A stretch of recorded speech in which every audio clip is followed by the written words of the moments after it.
Kasi po sa umaga, ako po yung nag-aasikaso sa anak ko, tapos hinahatid ko rin po yung asawa ko sa trabaho. Kaya sa gabi lang po yung parang free time ko na pwede ako mag-work. Then mas okay din po sa gabi kasi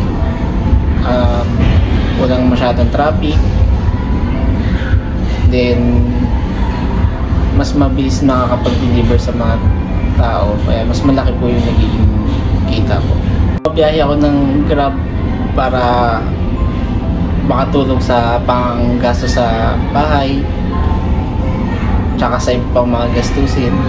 Kay Grab po, merong Grab Express, yung padala po ng mga item, Grab Food, Grab Mart, Grab Pabili.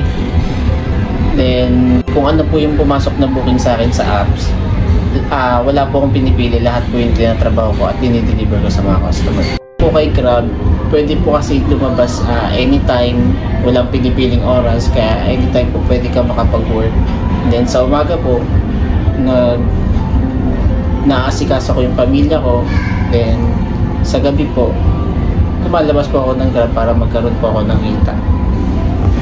Medyo risky lang po sa gabi dahil sa mga nangyayari sa atin. Kaya nagdodoble ingat na lang po pag gabi. Dahil po kay Grab, napoprovide ko po yung pangangailangan ng pamilya ko. And then nakabili po ako ng sariling motor at saka nakalipat po kami sa maayos na tirahan. Ako po si Kyle Anthony Mendoza, isang Grab food rider po since 2022.